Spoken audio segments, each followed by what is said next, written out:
welcome again to Jason's in the House. I'm your host, Jason Parisella, real estate agent with Keller Williams Realty in Beverly, right over at the Cumming Center. It's nice to be with you again. And our guest today is Michael Tierney. He's a certified real estate appraiser with Tierney Appraisals on Washington Street in Beverly. And welcome, Michael. We had you on, what was it? Do you remember what it was? Was it about a year ago?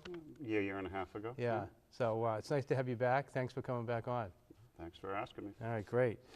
So why don't you just start off, tell us a little bit about yourself and your company. And I've been appraising real estate on the North Shore coming up on 20 years now. Like I said, I'm a certified residential appraiser. I specialize mostly in multifamily properties, single-family condominiums. The certified appraiser is the highest designation you can get for residential. And my office is right downtown, and I opened up my own business in August of 2006. So it's coming up on almost 5 years now with wow. the company. So you've been doing appraisals for 20 years, huh? Mm-hmm. Yeah, I started in the early 90s, which was a pretty tough market then. We had a lot of foreclosures when I got into the business, and so it's kind of similar to the way the market's been these past few years. So I've kind of seen the whole gambit of how the market's transpired. Just curious too, from your perspective as an appraiser, for your 20 years that you've been in the business as an appraiser, how do you compare this market to other years, the real estate market? Well, it's it's so complex and so difficult to pinpoint.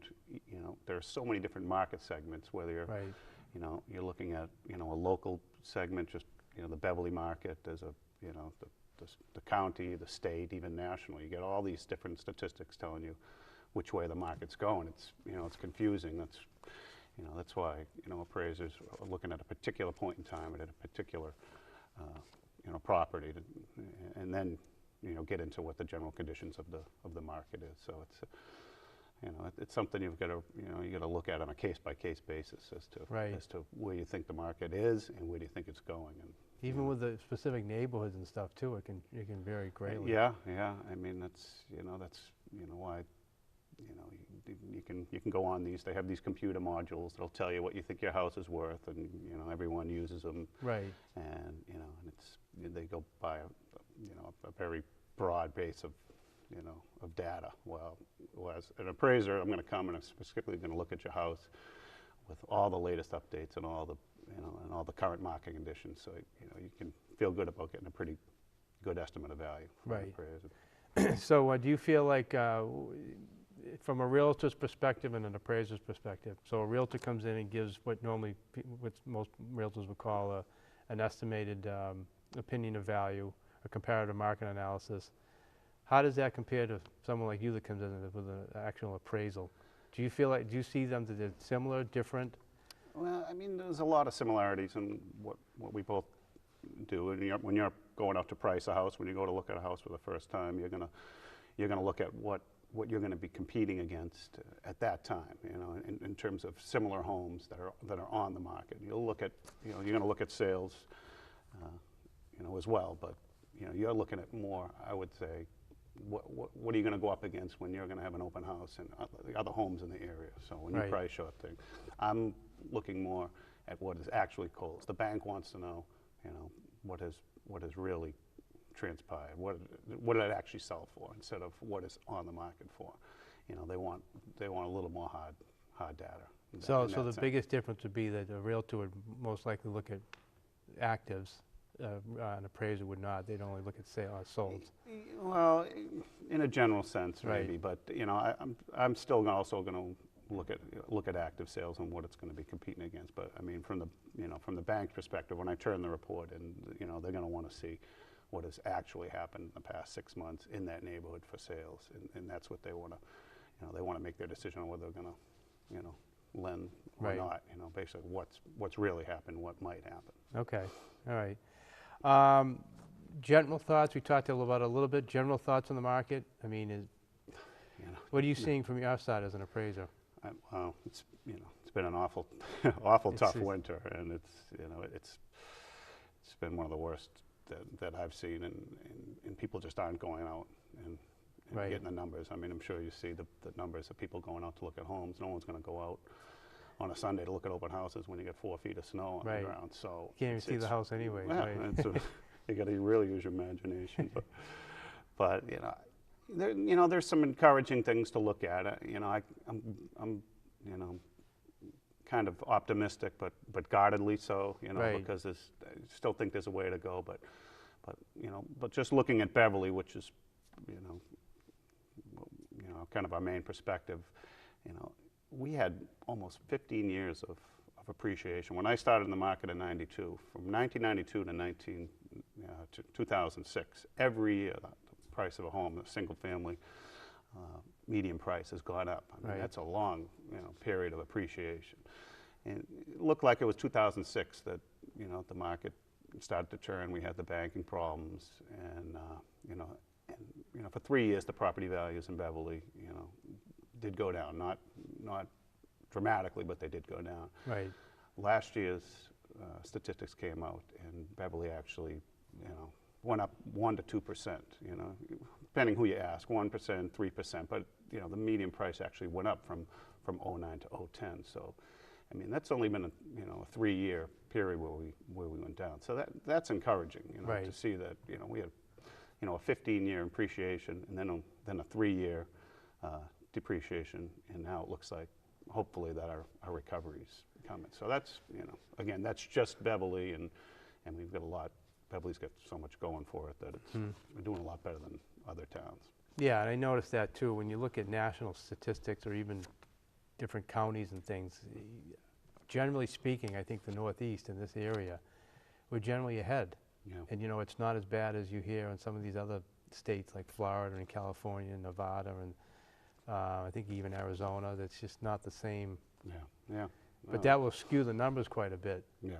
A lot has to do with the availability of land. And Right. all those areas you mentioned, they just got so much land. There's just they can build wherever they want. Right. So they do all these housing startups, and then the market crashes and nobody's getting any money, and then Right. all this property's just sitting there. And what's going to happen? The values are going to fall. Up here, you see very few new developments in Beverly and the surrounding towns. So Yeah. so we didn't have as much supply of the raw land. So that's good news that you saw a little uptick on the Beverly lease in Beverly. So hopefully that will continue to. Yeah, I mean that's why I'm saying kind of guardedly optimistic. 'Cause it's, Right. That's a good sign, and I mean we got a ways to go. I mean every quarter new statistics come out, but just from overall from '09 to '10, I mean Beverly did go up percentage or two. So Yep. hopefully that's a sign of things to come. Yeah. Right. Okay. So speaking of the winter, all the snow that we've had and the severe conditions, and the people with roof ice dams and all this stuff. How does that affect? Even when you go to the house, how do you even see someone's yard or the pool, or does that affect how you do an appraisal? Or? Well, I mean, I can only praise what I see. I can't.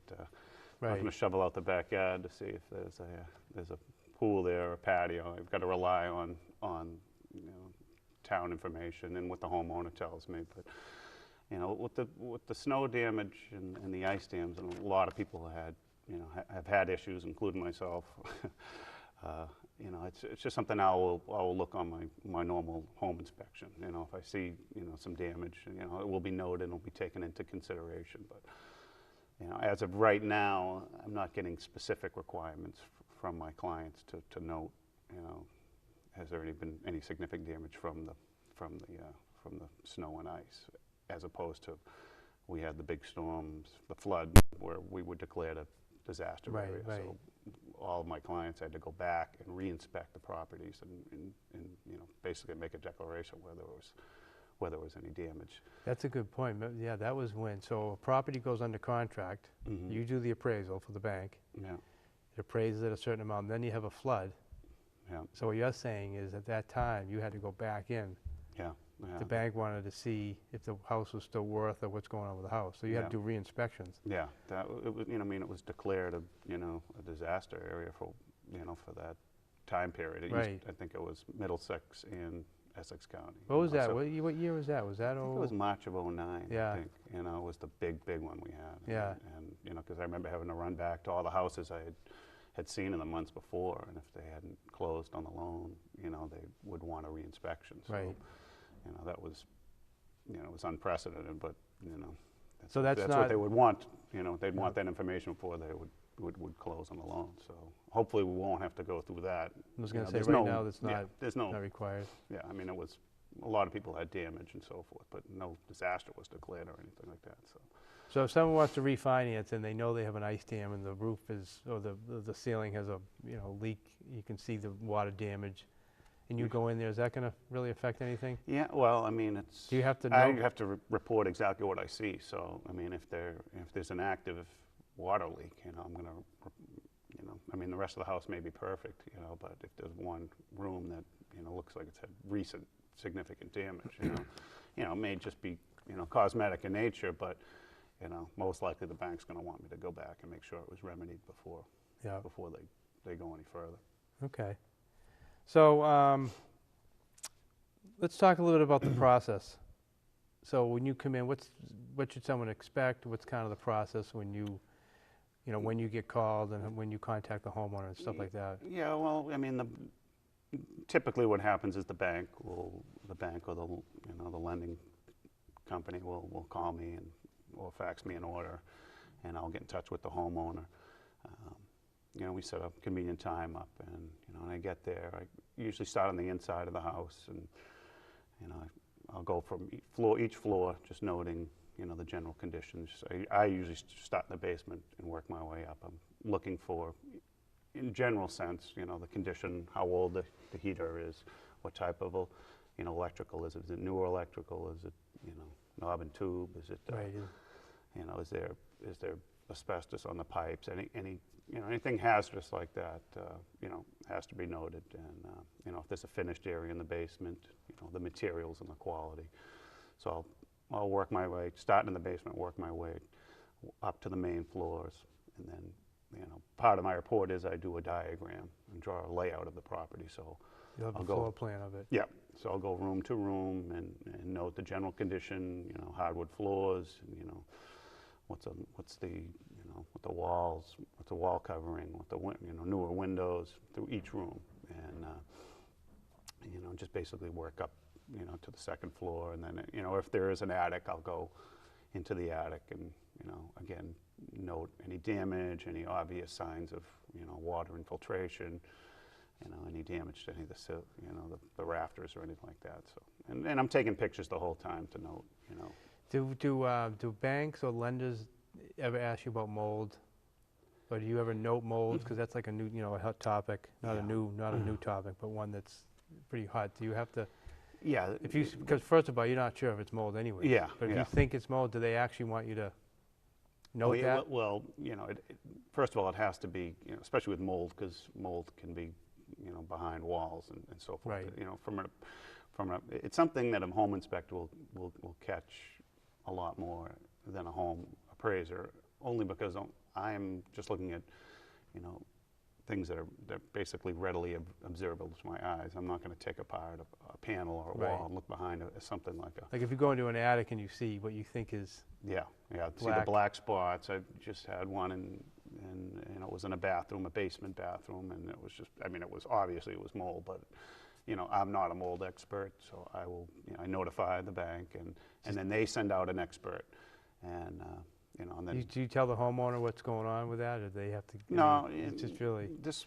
was actually a purchase, but you know, I let the broker know right away. You know, this is definitely going to be right. addressed in some manner, and you know, I'm sure they knew, but they're just hoping things go smooth. So, Right, so but it's a that's tough- part it's a of tough- why the yeah. bank hires me. I'm kind of their eyes and their ears. So if they see a hazardous situation, which mold most definitely is, Yeah. it's gonna have to be, remedied. Yeah.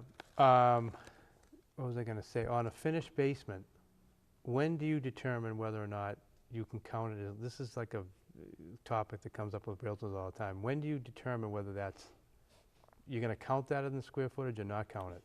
Or do you ever count it? Anything that's in it, what do you determine as below grade?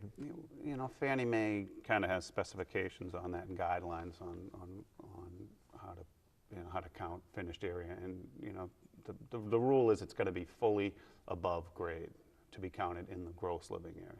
Okay. Doesn't mean it's not going to be counted, and it certainly is, but unless it's like a walkout basement and that area of that family room's fully above grade, and it's got to be finished in a quality consistent with the rest of the house. It can't, if those two criteria are met, then I will include that in the living area. And then if it's kind of built into an embankment ranch or something like that, if the back of the basement isn't above grade, then that'll be the basement area. So it's basically going to be above grade, and it's going to be, the finish is going to be consistent with the rest of the home. So like on a split level, typically on a split level, some of the lower levels is partially Yeah. below grade. Are you counting that? No. Split levels. Really, even on a split level? Yeah, no, I mean, unless it's, like I said, unless it's completely walkout both front and back.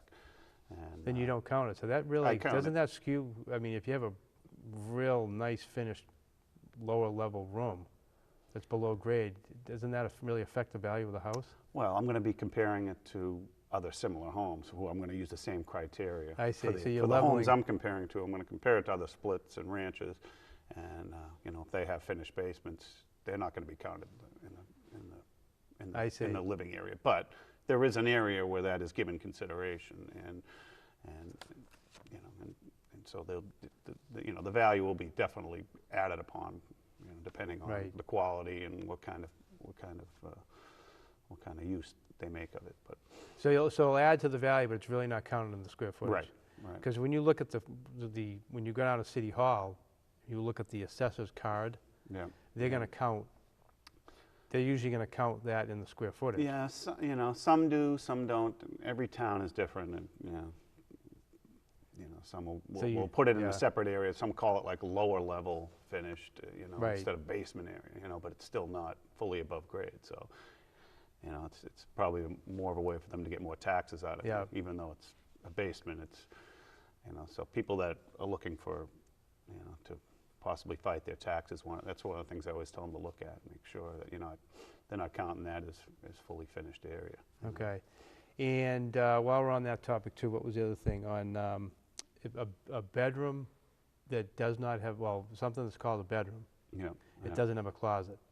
Yeah. Are you counting as a bedroom? Or No. Yeah. So it has to have a closet? Yes, has to have a closet, and it's got to, it's got to be at least 8 by 10. I'm pretty sure is the minimum size. So it's got to be 8 by 10. And, With a closet. With a closet. And what about if you walk through one room to get to another on a bedroom? Some of these older homes, you have to walk through. You walk through one bedroom to get to another bedroom. Yeah, it's kind of what's typical for that home. If it's an antique, you're in Salem, and you're in an area of all other antiques, and that's how the style of the home was. I mean, it's. So you'll count as long that as it's got a basement, as long as it's got a bedroom and I mean, as long as it's got a closet, yeah. and and that's it's kind of a gray area. You got to look again. You got to look on a case by case basis. And then the heat part too. What if it doesn't have heat? Yeah, Has to have heat in the room. Has to have a heat source to be Okay. good. So Interesting. No, because all those things come up when people ask you all the time, and is it counted? Yeah, Is not, yeah. Well, you have to know the guidelines, because the bottom line is, when you get a buyer for your house, yeah, they're going to call in the appraiser, which is going to be hired by the bank, yeah, and you need to know what they're going to yeah. consider, because you might think it's worth something, and Yeah. it doesn't appraise out. Everybody's Yeah, well, stopped. They I am can't go seeing- forward. Yeah, I'm seeing a lot more on listing sheets. Most times the listing broker will just put what the town has Right. as for square footage, But, I mean, there's a disclosure, which I'm sure you use, and living area usually says includes finished basement. Right. So, they include everything, but they put that disclosure in to kind of, cover everything. cover themselves, and people will, get the appraisal back, and they'll say, wait a minute, this house is 2,000 square feet. It says it right on my listing sheet, Right, right. And that's what the town has, but then they'll get the square footage, especially on a split, and it'll be, 12 or 1,300 square feet, and, and I just explain what we just talked about to them, and it's Yeah. just how we arrive at the, I mean, you've got to have a criteria just so you're comparing, apples to apples on Right. what we just talked. Okay. What about preparing for an appraisal? What should somebody do when they know an appraisal, the process is going to, you're going to call in an appraiser? Yeah, kind of what you do for, like, if you were going to show your house to, you know, for a listing or something of that sort. You know, you want to put your house in the best light possible. And now I kind of contradict myself because people, when I set appointments, they always ask, "Oh, my house is kind of messy. Do I have to worry about it?" And I tell them really no, because technically, you know, clutter and messiness shouldn't affect what the appraisal, you know, what the value of your home should be. But in a real world, if you put your house in the best light possible, neat, clean, you know, obviously any minor little, you know, things, doorknobs that are easy fix, you know, you should, you know, go through it. Just, you know, your home, you know, just going to put the home in a better light. It'll make it look bigger, and you know, the appraiser, just like anybody else. I mean, if you go through the house and it's neat and clean, you know, you're going to get a better feeling about the house. Outside, same thing, just general maintenance. You know, I have to measure the outside of the house, so you know, it's as good a time as any. If you have neat trim shrubs, and you know, if you make sure there's, you know, no debris in the yard. If, you know, Fido's been out there. If you want to pick up the Fido, that'll help me. You can't even, right now you can't even get to the house anyways. To do the measurement. You have to trudge through snow. Yeah, it's not fun right now. I always tell people, you know, make a list, you know, sit down when I'm not there, you know, prepare. You know, they start rattling off things that they've done. I should rather start rattling off when I'm there. Take your time, sit down and do a list what you've done in the last 5 or 10 years, where you think it's, you know, little or not. You know, I mean, it's just everything you've done, and you know, and then just give me the list, and you know, I'll go over everything as I'm going through the home inspection. But you know, people forget things that they might have done, and if they have it written down, and then I'll have the information too. That way, it definitely won't get left off the appraisal. And actually, too, it's probably more important now that the market, in a down market, it's probably more imperative to really get the house. You know, if there's water stains and stuff, you probably want to fix it before you come and try to just negate all that, so there's no question on some of these things. You know, like you say, if it's close, and you obviously want your house to be valued as high as you can, you know, and little things, you know, can mean a lot. You know, I always tell people if they've seen sales in the neighborhood, even, you know, to mention to appraiser, there might be you know, Mrs. Jones up the street might have sold her house, but it was, you know, it was in the family, it was an estate, it was really, you know, beaten up. You know, if you know about it, I'd mention it to the appraiser and say, look, you're gonna see this sale, you know, but this is why it, you know, it sold so low. You know, you have firsthand knowledge that, you know, the teenage kids were living in there for 2 years before, and it was, you know, basically a flop house. You know? Yeah. So how do the other thing too I was just thinking about was, if you have a neighborhood, just say the average value is $350 in this neighborhood, and a foreclosure comes on, or a short sale, and that sells for $300.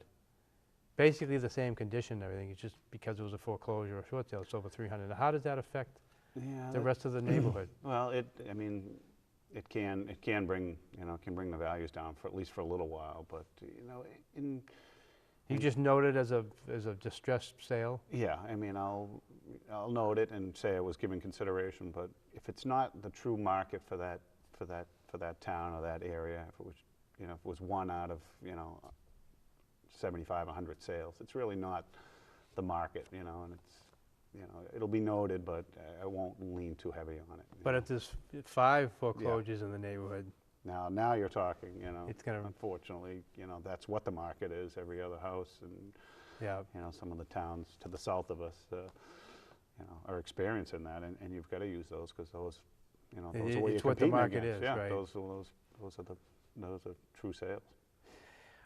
What can somebody do to increase the value of their property? You must get a lot of questions. You know, what should I do? You know, should I put the deck on? Should I do my kitchen over? Should I paint a room? What generally speaking, what's going to give them the most amount of value? Well, the first thing I tell them people is make sure you've got all your projects done before you start another one. Right. You know, I've gone into and seen 2 or 3 different projects going on at once, and it's like, let's tackle one at a time. You know? Right. And also, you want, you know, if you got any issues before you do a renovation, if you got any issues with your home, you know, roof or, you know, utilities, you want your house, you know, in pretty much ship shape before you start, you know, a new project. You know, people do basements over, and I didn't have water for 4 or 5 years, but so they spend all this money on on a basement, and sure enough, And they get a flood. you have out of sight, out of mind. It's been 5 years since they got water, but then we get a storm like we did a couple of years ago, and you ruined all that money. So Right. you want to remedy any problems before you start a new project. But generally, kitchens are always the number one area. If you're going to spend money, it's just the hub of the house, where you spend most of your time, and there have been studies I've seen 90 to 100, to 100% you get back money for your kitchen. So, I don't think you can go wrong if you do a nice kitchen over. So the kitchen would be the number one thing, you think? It's historically speaking, it's been kitchens, and I'm sure you've come across some properties that you kind of shake your head and like, wow, they got a lot of money for that house in that neighborhood, and it's one common theme. They've always had kind of a That's like true. a wow That's kitchen. a lot of times that's the big point of a swing is the kitchen. Yeah. So It makes a big difference. Yeah. I don't think you can miss there as long as you do a quality job and use current accepted Yeah. materials. Okay. Within the couple minutes we have left, quickly go over the difference between a refinance and a purchase. And what are you seeing most of right now? Are you seeing more purchases, refinances, or?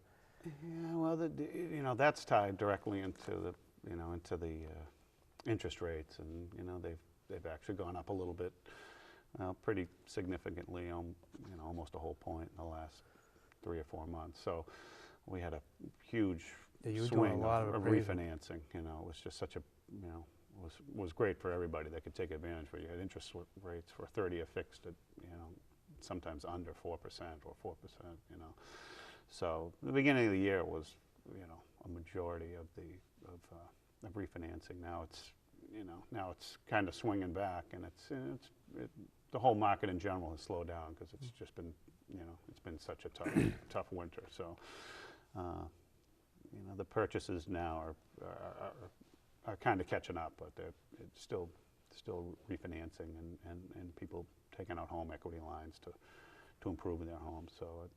So you're starting to see that now, a little bit of the home equity lines? Yeah. Because those are like pretty much just wiped out for a while. Yeah, I'm definitely starting to see, compared to where it was, they're coming back, and that's a good sign. Banks are starting to lend a little bit more, hopefully. Yeah, because that was, I heard a lot of people were in the middle of a project, and all of a sudden, the bank cuts the money off. Yeah, they would. Talk about trying to finish a project. Yeah, and they would just cut money. Yeah, right. They would cut your equity line because your value would drop so much. They determined that you didn't have the same equity you started, 2 or 3 years ago when you took out the equity line. That's like, wow, talk about devastation. You can't finish. You're halfway through a project and you can't finish it. So yeah. All right, great. If people wanted to contact you, how would they do that? Just if they had any further questions or anything like that? Yeah, my office is right downtown Beverly. So easy number to remember: 978-921-1776. I'm at 7 Washington Street in Beverly, and I'm such a small firm.